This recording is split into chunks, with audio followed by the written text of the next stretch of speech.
Hello and welcome to Everyday Tarot, your daily dive into the divine wisdom of the tarot. I'm your host, Camille A. Saunders, healer, tarot enthusiast, and your local witch next door. And today I'm talking about tarot and the moon. Whether you're a seasoned tarot reader or just starting to explore, this podcast offers daily insights, intuitive messages, and practical advice drawn from the cards. Each episode is designed to help you connect with your inner wisdom, find clarity in your decisions, and tap into the energy of the universe. Tune in every day, Monday through Friday, for fresh perspectives and empowering guidance from the tarot as interpreted by me.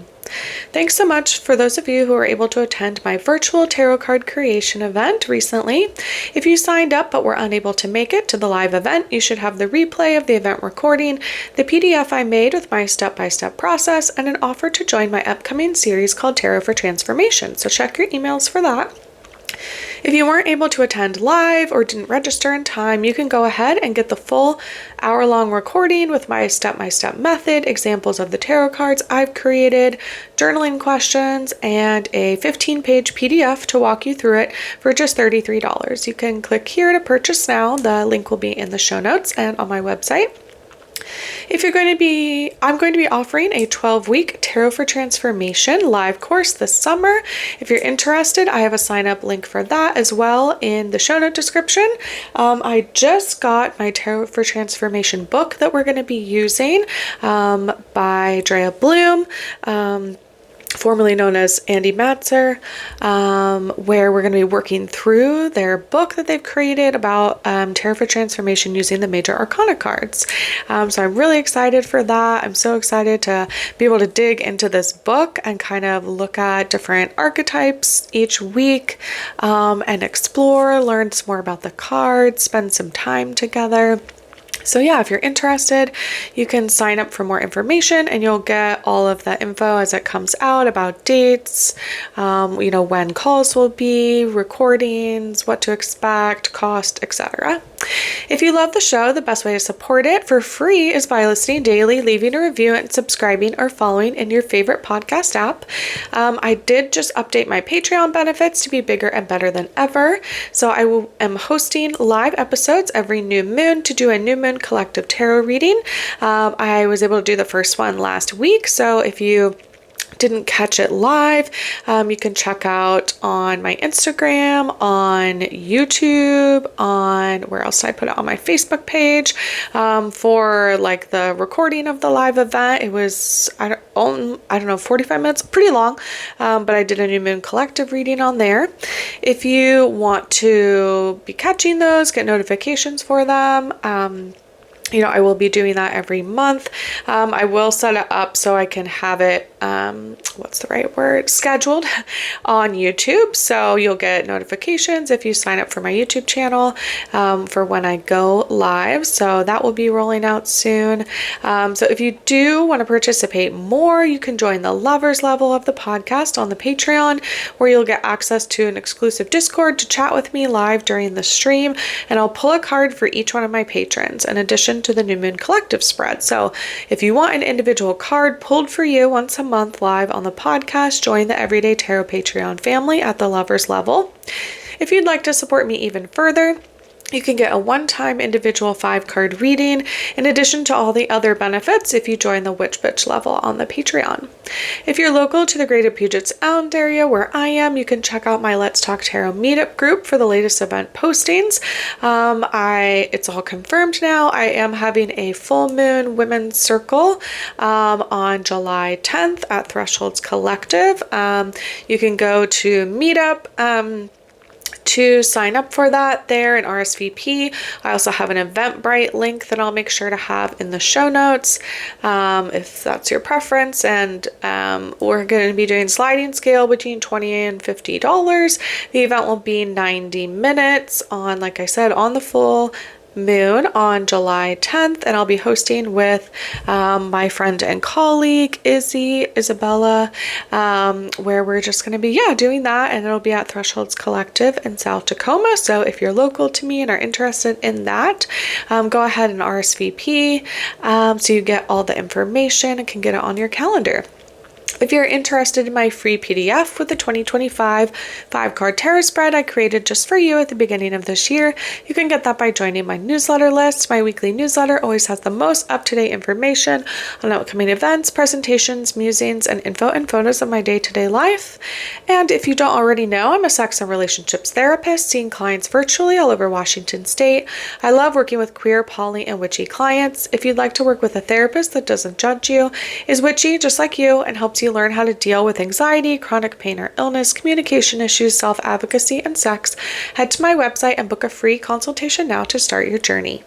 You can find the links for any of these offers in the show notes, like I said, or on my website, CamilleASaunders.com/everydaytarot, in addition to the images of the cards I pull on each episode.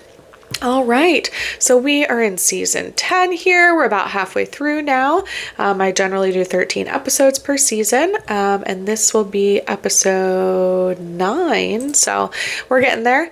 In season 10, I'm talking all about tarot and witchcraft. If you haven't listened to my other seasons yet, you can check those out. Season 1 was all about tarot basics. Seasons 2 and 3, I went through all the major arcana cards and an overview of the 4 suits. In season 4, I talked tarot and pop culture. In season 5, I went through 13 common tarot spreads, and in season 6, 7, 8, and 9, I went through all the suits, so wands, pentacles, swords, and cups. So as you may have gathered, I have an episode about every single card in the tarot deck. 78 cards. There are 78 episodes all about them. So if you're ever looking for a particular card, or you pull one and you don't like it, or you're like, why do I feel so strongly? I don't understand this card. Probably the easiest way is to go to my website, again, CamilleASaunders.com/everydaytarot, and you can search in the top search bar, for the name of the episode, which would be whatever the card is called. 2 of Cups, 10 of Wands, 5 of Pentacles, whatever, all the major arcana cards too. And you can find that episode and go ahead and listen to it there in your preferred podcast app, on Spotify, where I put it, wherever you want. And that is super great. So that's a great resource for anyone that's trying to learn certain cards or wants, like I said, a better explanation of a card that maybe you kind of always feel complicated feelings about, or you don't like, or it gives you the ick. Like, explore like a little bit about that. All right, and so we're in season 10 here, where I'm talking all about tarot and witchcraft, and today's episode is all about tarot and the moon. So I'm going to go through a couple different things. We're going to talk about the moon card in tarot. We're going to talk about the Queen of Cups card and its affiliation with the moon. We're going to talk about moon and dreams and dream journaling, the moon in your subconscious, and then we're going to do a moon tarot spread, which I'm very excited about. So I'm going to be sort of overlapping, talking about like the literal moon and the moon card in tarot, just for your knowledge, and that's why we're going to do a moon tarot spread to sort of connect with the literal moon. And I'll try to, that's a lot. So there's lots of things to say about the moon. Most people I know that are witchy are into the moon. I certainly am. I have a moon tarot card necklace. I have the moon earrings. I have crescent moon earrings. So I like both the tarot card and the literal moon. And there's lots of things to do, when there is a full moon or new moon, things like that. Some of my recent episodes, we had the new moon in Cancer last week for me on June 25th, I think was 2025 was the new moon in Cancer. So I've been talking a little bit about that. Full moons, obviously, there's often, when there is a full moon, if you follow any witchy people online, or if you want to, you can look up like full moon spreads or full moon rituals, what to do on the full moon. There's like charging moon water or water or crystals like with the moon. So there's all these different aspects of the moon. I'm going to try to keep it focused on the moon and tarot today because that's what we're talking about. But again, there's lots of other aspects of like involving the moon, honoring the moon, celebrating the moon, honoring the moon cycle, all these different things. So let's get into it. So firstly, I pulled not all, but I pulled 4 of the moon tarot cards from 4 of my different decks. And yeah, I'm going to go through a couple of what those look like and how they represent the moon. Then we'll get into some of the books and their references and how they talk about the moon. And like I said, we'll end with a moon tarot spread. So I pulled the Goddess of Love tarot deck by Gabriella Herstick and Julia Popescu. They're the moon card, and it depicts, we see like the lunar moon, we see Hathor, the goddess Hathor, we see some white flowers, there's 2 columns, and then there's like a beetle of some kind on the top of it. So there often are these pillars on the moon card, and usually there's something to indicate the subconscious, because like I said, we're going to be talking about moon and dreams in your subconscious too. So the moon card in tarot is the sort of like subconscious underlying, sometimes like shadow side, underworld aspect of the tarot. So, like I said, in the Goddess of Love tarot deck, it depicts the goddess Hathor, and the astrological correspondence is Pisces, which I'll talk a little bit more about in one of the books I'm going to reference. So, it talks about for this, I just thought that this like really set the tone. So, it says to enter the realm of the erotic divine feminine requires a disbanding of the logical mind. This isn't cerebral, it's intuitive. The moon is the shadow, the pain, the sorrow, the nightmarish, and the intensity of life. It is the darkness of the dream world and the immense trust required to follow your heart, even if you don't know why you're being pulled in the direction that you are. The moon is one of the most ancient symbols of the goddess. The Egyptian goddess Hathor has been worshipped for more than 6,000 years as the goddess of love, music, sensuality, and art. In her guise as cow-headed goddess, she represents the creation of the Milky Way, and as a solar goddess, she represents duality. Just as the full moon reflects the light of the sun, so does Hathor radiate light. The moon nods to a period of intense transformation that may or may not end up with a clear outcome, or even a dark night of the soul. It's an invitation to honor and follow your intuition. Through the lens of the erotic, the moon transforms into the temple of the heart, into the space it takes to come back to love. Surrender to your gut feelings and to magic within. Embrace the pain and confusion of connection and trusting in the ebb and flow. So the affirmation associated with this card says, I follow my intuition toward my heart, toward my purpose, toward the temple of the goddess and love. And the journal question associated with this card in this deck is, what are my heart and gut asking me to listen to? It actually has a ritual as well in this card, or in this deck, where it talks about, on the next full moon, you can make some moon water, which means kind of putting out a glass, container, a bowl of water out in the evening, either outside or kind of in a windowsill. And leave it under the full moon like all night long. You can place the moon card next to it. You can add in crystals if you want. You can also charge your crystals by the moon. She says, maybe look up the correspondence of the current moon that you're going to do it under. Sometimes if there's an eclipse, it depends, but some people will say that's too chaotic energy. Don't charge your things under that moon. You can make those decisions for yourself, and you can read about it some more, but these are some things that you can do kind of on a full moon. And again, once you have that water that's sort of like charged by the light of the moon, you can use it on your altar, pray, meditate over it, charge it with more energy. You can use it again in like a offering. You can use it to anoint yourself during meditation, or pour it into a bath, or put it in a spray bottle. You can cleanse your space. You can water your plants with it. There's lots of ways to incorporate this. I'm also realizing that I'm not going to get into this, but there's a whole method of gardening and planting and harvesting plants that is also related to the moon cycles of what you should do on a full moon versus a new moon and things like that. So there's so many things to look in with the moon. Like I said, I'm going to try to distill it down to what we're talking about with tarot today. But and yeah, you can always read tarot cards on the moon. You can practice a ritual. You can keep track of the lunar calendar. There are some apps for that. I have a weather app that just talks about what it is. I'm usually pretty in tune with it though, now that I'm like in a very, I don't know, witchy, everyday life. I generally know when the new moon and the full moons are.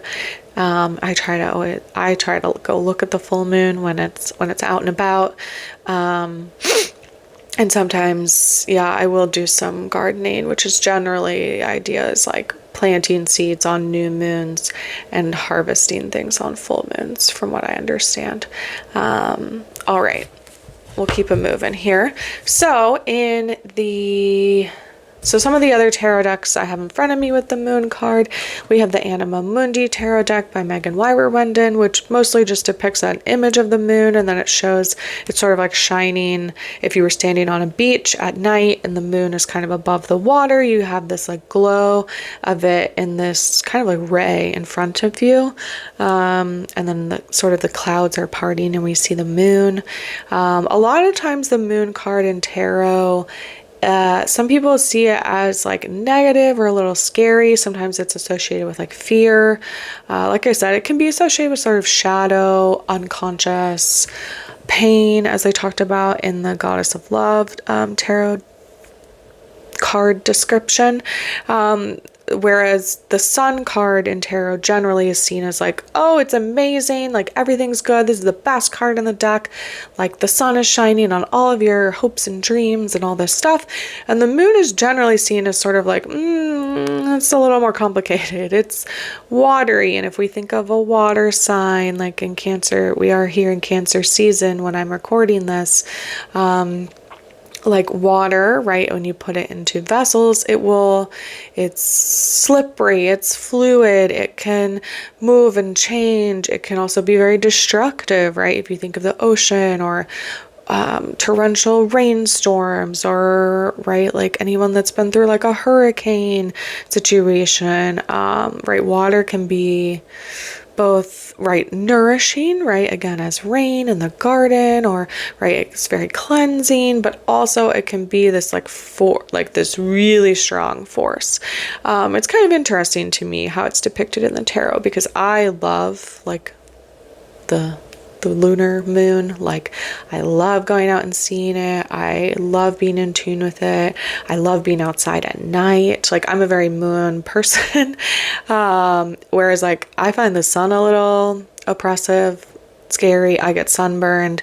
It's hot. I'm like not really into those things. So when I pull the sun card in the tarot, I'm kind of like, yeah, okay, like, okay. But I really like the moon card in tarot, even though sort of a traditional, I don't know, understanding of the card is that, I guess it also just depends on like, yeah, how do you feel about your shadow side, about nighttime, about sort of your fears or subconscious or things like that. Like I like talking, I don't know, I'm a sex and relationships therapist, right? Like I like talking about sort of more taboo things, like shadow stuff, things that aren't always sort of allowed to be talked about on the surface in society. So maybe this all makes sense as to why I like the moon card, but it's just kind of interesting where sometimes when I interact with folks that are very into tarot and I talk about liking the moon card, they're kind of like, really? Like, why? Or like, oh, that's an interesting take. In the Sacerobito tarot deck by Stasia Burrington, we see like a person depicted where they have this massive, we see like, yeah, a person's face. We see stars like in the background, sort of like a starry night in the background, and then we see the person is like, all the colors on the card are blues and grays and black, so very like moody toned. We see them like tears streaming down their face, their eyes are downcast, we can't really see, they're sort of have their eyes closed, and they have this huge like crescent moon depicted on top of their face basically.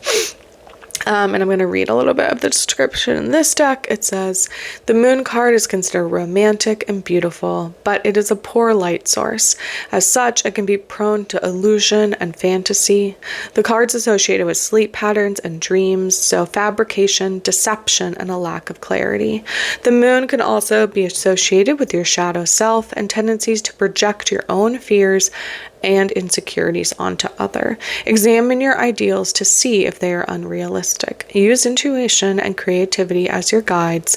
Things may not be as they appear, so cross-examine assumptions.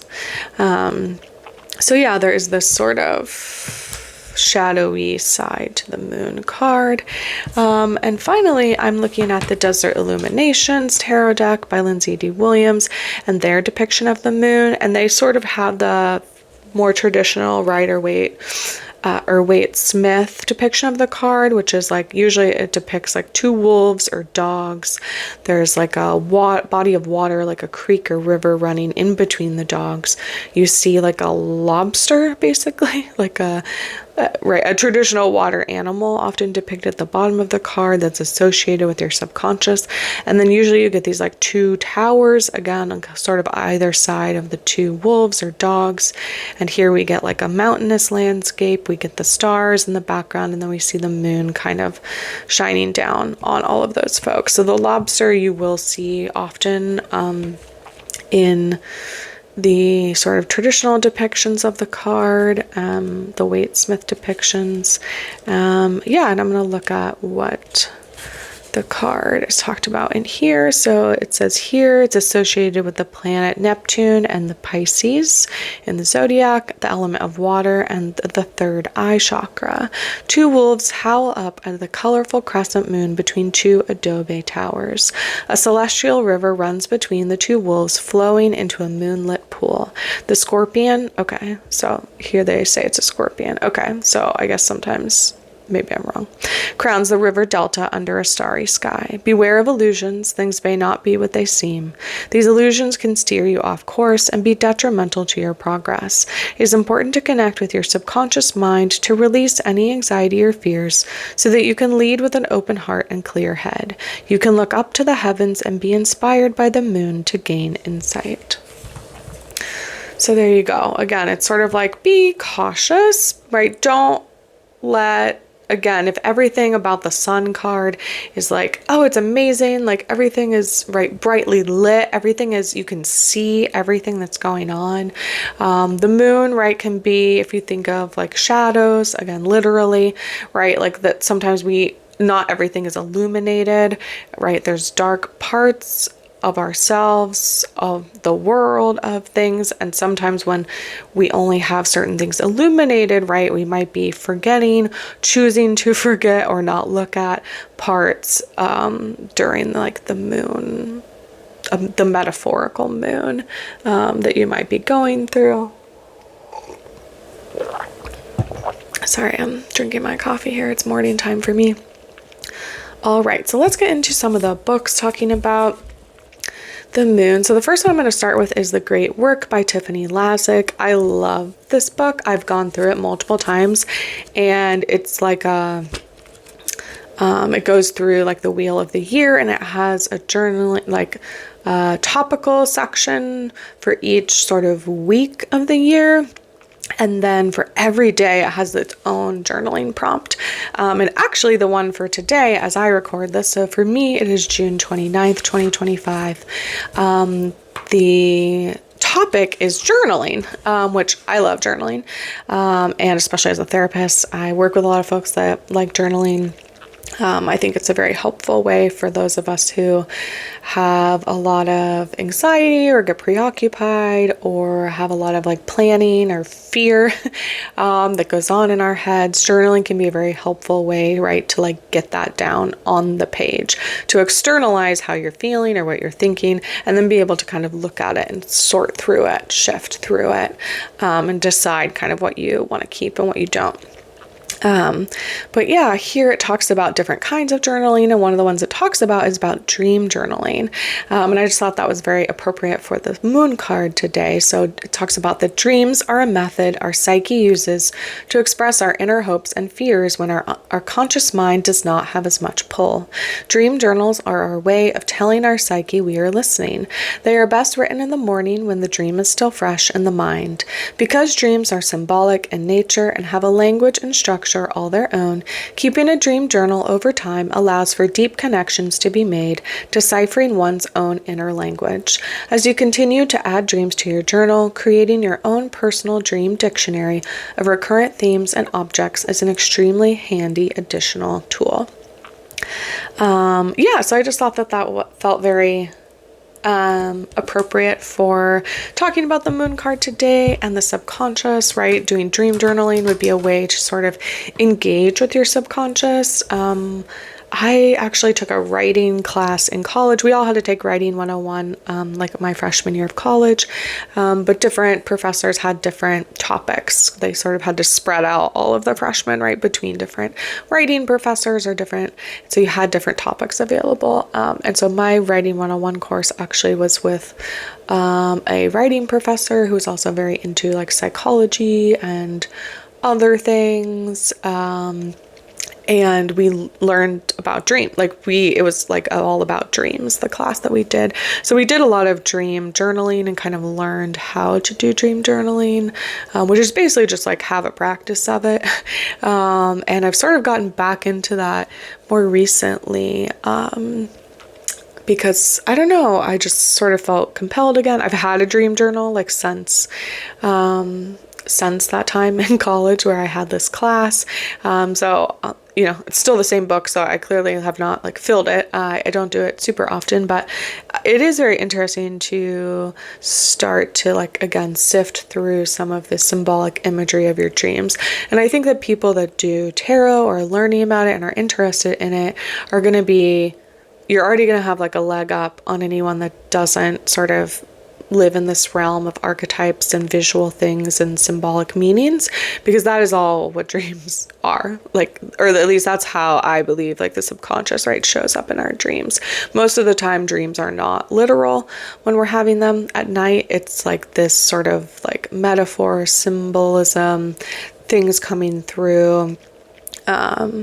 Right, sometimes we can tell that our dreams, certain things we dreamed about are, right, oh, okay, I didn't do that yesterday, and then I like had a dream about, right, not doing it or something like that. I don't know, like I recently had a dream where like my chickens got out in my dream, and I was definitely sort of like having that dream in the morning when I think I could like hear chickens, and I was kind of like, oh, I need to like get up and like blah, blah, blah. But when you're in that sort of like twilight zone state of in between dreams and waking, right, like our outside sensory inputs can impact our dreams. So like there are dreams like that, but then there are also dreams, right, that's like you sort of wake up and you're like, I have no idea what that was about, or like why I had that dream, right? Maybe someone that you haven't seen or thought about or talked to in a long time, and they show up in your dreams and you're sort of like, what does this mean? Dream journaling is just a very interesting way to again, sort of start to externalize your internal process, which can even be your subconscious, right, by putting it down on the page and then being able to look at it later. You do sort of have to get into a practice of it because, a lot of people feel like they don't dream, but I'm pretty sure the research says everyone dreams. We just don't always remember it. So if you want to remember your dreams or you want to get into dream journaling, they say that like you just have to go to bed with the intention that you will remember your dreams when you wake, even at certain, like I've had dreams where I like wake at 3 a.m. and I'm going to go to the bathroom and I come back and I'm going to like go write down the whole dream. Because I won't, right, you have many dreams at night as part of your like REM cycles. And so, right, as you get, anyway, a dream that happened at 3 a.m., you might have like 4 or 5 dreams after that. And so often the ones you had more recently are fresher, or if you take naps, oftentimes because naps are shorter, or again, like within a REM cycle, when you wake up, it will feel very fresh because basically it's like you only just had one, or right, like you just woke up from that cycle. So yeah, that's like a fun thing to sort of, again, start to look at your subconscious in this way, about things that are going on. So other things we can talk about with the moon card, in the Tarot for Change book by Jessica Dorr. I really like how they talk about sort of the moon and what we think about as like intuition or the gut, right? Because that is also kind of what comes up with the moon card in tarot, is like the subconscious, right? Like the things that we just seem to know or be dealing with, but we don't totally know where that information comes from. And I really like how they talk about it. So it says, in a culture that worships at the altar of knowledge, confusion is generally seen as void of value. Disorientation is pathologized and understood as a condition to be remedied and rid of as quickly as possible. A reflection of this collective bias towards knowing, people who seek counsel through tarot tend to fear the moon because it appears to be the opposite of what they think they need: clarity, guidance, and answers. When trying to understand a dream, one of the first things you do is identify your association with the settings and symbols in the dream. Okay, so here we're learning a little bit about how to do that. What does the moon mean to you? The moon has to do with nighttime. What is nighttime? It is a time when what we see clearly during the day is obscured and cast in shadow. Do you ever notice how anxiety tends to get worse at night? Like children are terrorized by their own visions of monsters under the bed. We project our fears into the spaces and times when we cannot see what's there. You may be wondering, as I have, what use a symbol of confusion could possibly have to those feeling lost or stuck. I'm just skimming to see if I want to read this whole thing. So part of the work in tarot is learning to open ourselves up to the spectrum of life experiences, learning to dwell between the night and day, unconscious and conscious, forest and village. The idea that confusion could be have therapeutic value is powerful because it takes a human condition that's generally thought to be negative and suggests that it could actually be kind of a crucible. It probes into the possibility that confusion could actually be an ideal time for working on our ancient and atrophied modes of seeing, moving, and knowing. It marvels and wonders out loud. If I could be a mystery just a while longer without needing to make it go away, could a new way of navigating emerge? Is it within the realm of possibility that stepping out from the ice house of unconscious, knowing what actually might make way for something more low to the ground, more instinctual, or from a higher state of consciousness? Is it possible that confused times are actually perfect openings to call on parts of ourselves that we can't otherwise access?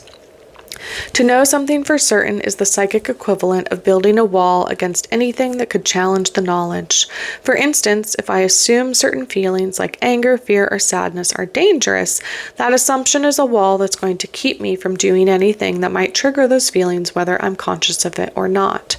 Someone who thinks they know for certain that they're terrible at algebra might really want to be an economist, but without even questioning it, avoids any course of study that requires mathematics. How many people with the potential to change the world don't do so because of what they believe they know for sure about their capabilities and shortcomings? As holding paradox remains the continual lesson of tarot, knowledge is beautiful, and we seek it even as we understand the ways in which knowing things is limiting. Knowing can expand what we see as possible, but it can also be like a box we settle into where we unconsciously defend against our own growth. To be in a state of not knowing creates openings, illuminates new pathways, and is thus ripe with potential even as what we can't grasp yet may scare us. When defenses drop, new edges and footholds appear, and when we're flailing, we're a lot less picky about what we grab hold of to stay alive. So lovely there, right? We talked about dreams, we talked about unconscious, we talked about fears, right? All these things associated with the Moon Tarot card. Here in the Fearless Tarot book, I wanted to talk a little bit about, again, some of these like symbols that we see in the card. The moon reminds us to check in with our unconscious mood and feelings. The emotions are coloring your perception of the good and bad things you're seeing in front of you. So generally what's depicted on the card is we see like the moon beaming brightly in the sky, pulling on the instincts of the animals on the card in very mysterious ways. A wolf appears in the image, howling at the moon. The wolf represents the primitive, instinctual side of your nature. A domesticated dog also appears along the wolf. The dog represents your civilized self. What is the dog doing in the card? Are they howling at the moon just as loud as the wolf is? This represents that no matter how rational and intelligent you may like to think you are, you will still be pulled by mysterious and irrational forces. The moon is a force of nature that tugs on our deepest instincts and emotions. So yeah, sometimes we see a scorpion, sometimes a lobster. It says it's drawn out of the deep waters, pulled from its lair by the power of the moon. And again, scorpions are similar. They just don't necessarily have that water aspect, but they do have, right, the stinging, and they do look very similar to lobsters. They just come from down under the earth. Lobsters have hard shells to protect them from the world. However, there's no armor that can contend with the moon's power. This symbolizes that no matter how much you try to wear hardened armor over your own vulnerabilities, you will still be influenced by your habitual sensitive nature. A pathway winds up the mountain in the distance and past the gate made by 2 towers. This shows that when you take the time to look inward, your pathway of ascension will be revealed. Nature feels the moon because the moon tugs on the Earth's gravity as it orbits. The moon's great weight pulls on the oceans, lakes, and rivers as it circles, creating the times. The moon tugs on our instincts. So when this card appears, it's time to listen to your deepest feelings and let them guide your path. Tune into your intuitive hunches. Trust yourself when something doesn't feel right. Reconnect with your wiser, magical self. Like the lobster emerging from the depths, let your deeper wisdom rise to the surface and bring valuable insights to your conscious mind. All right, and because we're getting this podcast episode is already long. We're already at 35 minutes here. I was going to talk about the Queen of Cups association with the literal moon. Again, it's kind of hard to talk about it separately from the moon card. Yeah, so the moon, again, like as astrology has certain card associations, and then the moon card in the tarot also has astrological correspondences. So the moon is associated with Pisces, which again is a water sign, is watery, is emotional, can be a lot of like hopes and dreams, but also fears and vulnerabilities, just like we've been talking about with the moon card. And then the Queen of Cups is associated with like the cardinal water sign of Cancer, and then also with the moon astrologically, but I'm gonna keep that short. And where did okay, yeah, we have a moon spread in here. Sorry, I'm just trying to find it. So in the moon spread for tarot, we're going to talk about, so in here it will be a 4-card spread. I'll have like the image of the spread available on my website so you can see the position of the cards, but basically we're going to pull 4 cards, one for the new moon, one for the waxing or the first quarter moon, one for the full moon, and one for the waning or third quarter moon. And so we are going to start by thinking about a topic, a significator, a card that represents the subject of your reading. This card will help you focus your thoughts, clarify your question, and visualize the starting point of your reading. So the spread is based on the phases of the moon. It's good for project planning or setting goals, managing creative growth, development. So you can shuffle the deck and choose a significator card at random, or you can pick a card that represents the matter at hand. It says if you'd like to tune into the lunar energy energy of the moment. You can also refer to the astrological calendar and choose a card that corresponds to the moon's current sign, which I think for me, if we just had the new moon on like 5 days ago, I'm sort of between a new moon and a first quarter moon. So you can think about that, or sort of maybe I'm more at the waxing crescent part before we get to the, what I always call when I see the moon, the taco moon, which is like you could see half the moon and then half of it is dark, which is really the first, like that's considered the first quarter moon in when we think about moon phases. Yeah, so let's see here. Trying to see if there's a card to pick. But anyway, maybe I'll just pick a card at random because I don't necessarily have one to start with in particular. And then again, we're going to start with the new moon will be the card on the right hand side. Then we'll put a card above as the first quarter, a card to the left as the full moon, and then a card at the bottom, which is the third quarter. And we will get into sort of what those different parts mean right now. Okay, let me pick my deck.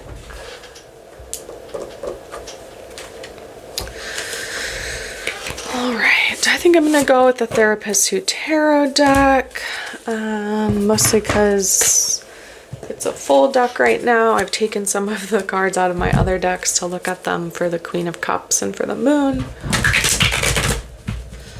All right, I'm gonna do one more shuffle and then I will start my reading.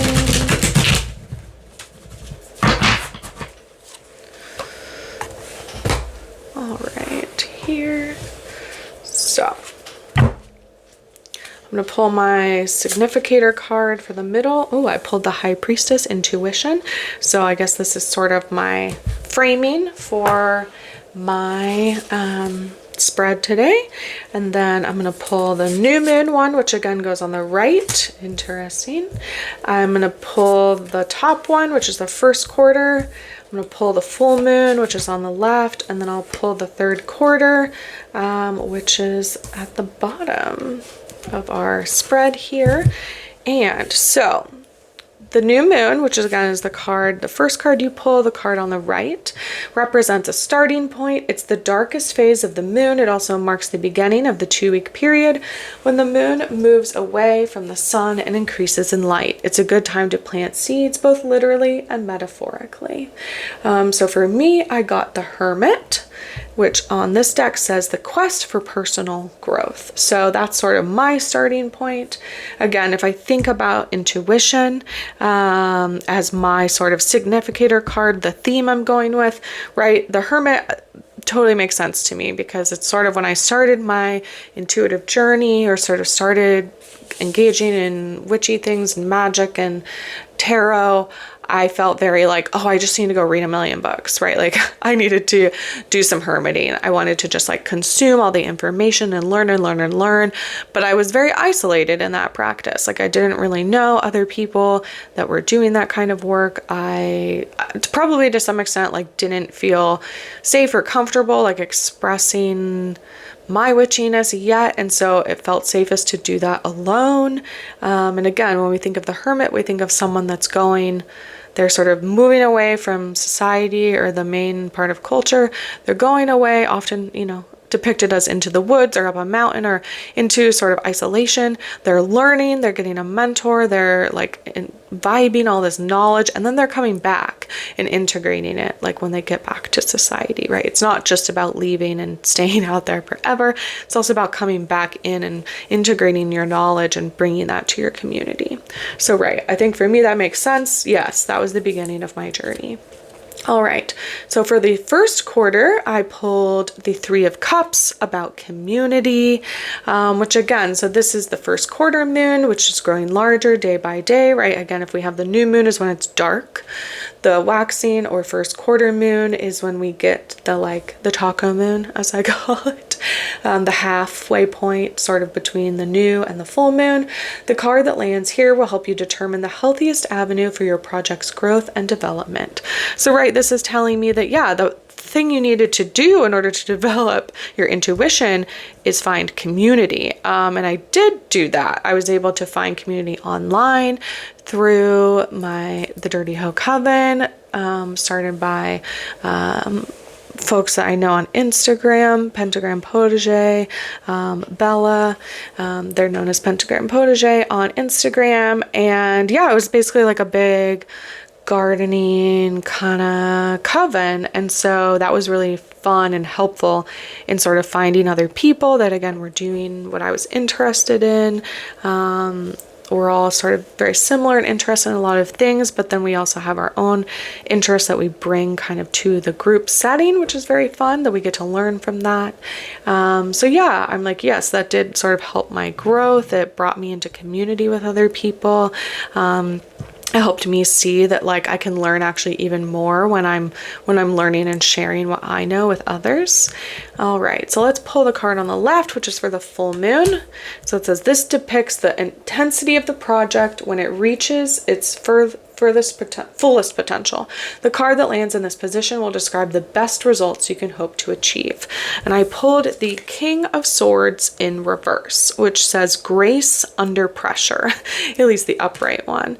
And it talks about, so right, this would be about sort of finding balance, setting boundaries, like focusing on self-care things. Because again, the full moon is intense.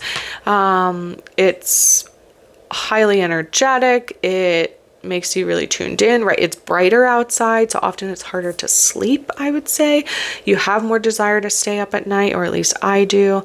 And it's sometimes you just don't sleep as well because, again, we have this like natural light that's happening often all night, right? You can go on like nighttime hikes and things like that, because there's so much more visibility.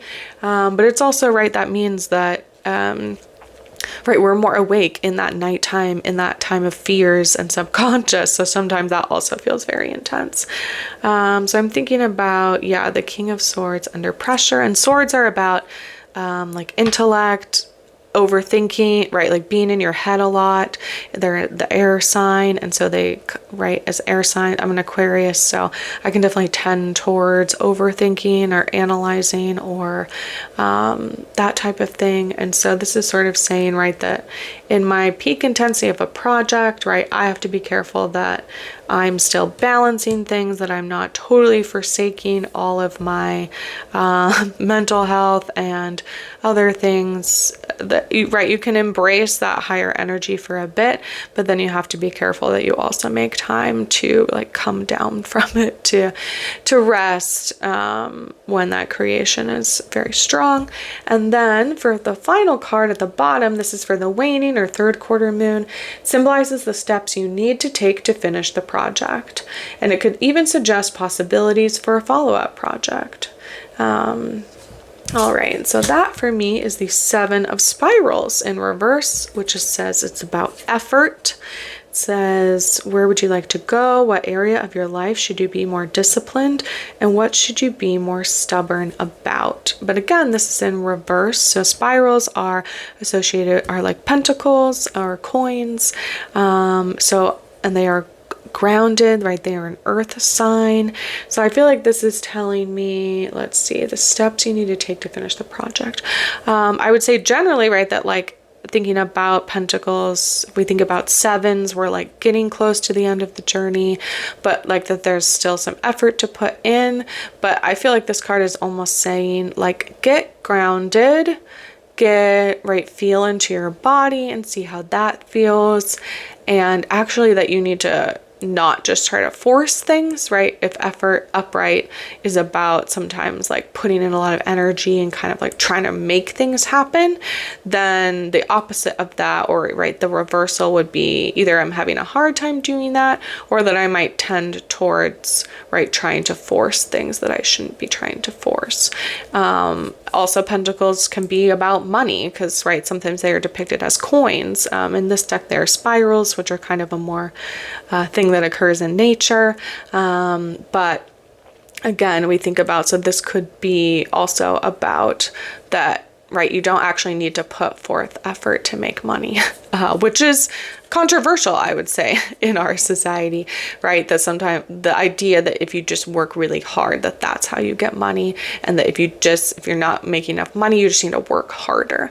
I feel like this card is saying like, okay, well, right, like you've tried that, you've done that, and like, how did it work out for you, right? It didn't actually mean that the more effort you put in, the more money that you made. Sometimes it can be about, right, putting in strategic effort, the right effort, or being, right, very smart about where you put your energy and time. And yeah, also just thinking about, right, this is the possibilities for the future or to finish a project. I'm trying to think about if I should share this, but anyway, yeah, I went and looked a house and property on this weekend, and we're considering buying property, like a lot of acreage. And so I also feel this part of this card that's like, right, there is this effort and toil of like having a lot of property, but it's also telling me that like it doesn't have to be hard, it doesn't have to be a grind, it can be this like lovely unfolding slowly of creating a space that works well for me, or getting to know it. Again, as I think about this sort of like project for my future of like being in tune with my intuition, and also that, yeah, that doesn't again mean that like forcing things is the best way to garden, right, or to create physical space, because often it's not. When you try to just force certain plants to grow because you like them and it's not necessarily like they're a good fit for the area, it's often very hard and things die, or you have to put in so much effort. So I also feel this card saying, right, like think about, right, how to work with the land, work with what is there. What would you do with that space? What would really lend towards like regenerating that space, that acreage, and growing it to something bigger and fuller, instead of, right, viewing it as like, oh, I should take down plants to make space for things that I think I want. Or yeah, just kind of thinking about, how do I work with the land? How do I work with what's there and the nature that's already there? And then how do I sort of integrate that and maybe what I want, right, into that space, that it's like it's a dance, it's a negotiation. It's not just something that you get to like hack away at and put whatever you want there. All right, so we are long today, so I'm gonna wrap up now. Yeah, I think I'm gonna just kind of stop there because we've already talked about cards and then did a spread. Maybe I'll do one pull. I'll pull it from the Citadel, a Fantasy Oracle deck, because I'm curious. Okay, so what else do I need to keep in mind as I think about this property, thinking about moving and making a decision here? Ooh. Oh, it's funny because, okay, so I pulled the Smith, which it says is about overthinking and taking action. And hello, I just confess that like those are the things that I often get very stuck on. Oops, the Smith. I haven't pulled this one before.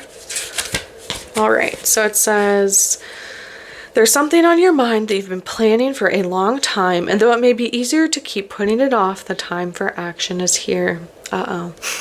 By continuing to overthink things, you're going to miss your opportunity. Seize the day and get to it. You'll feel so much lighter afterwards. Well, I got my message. I don't know. Hopefully you got yours too, and you know what that's about. All right, so links for the tarot decks I talk about will be in the show notes and on my website if you'd like to look at them and purchase them. And thanks for joining me today on Everyday Tarot. Just as a reminder, the podcast comes out daily, Monday through Friday for all of 2025. All right, you can email me, me@CamilleASaunders.com, with your thoughts, questions, and more, and I will see you soon. Goodbye.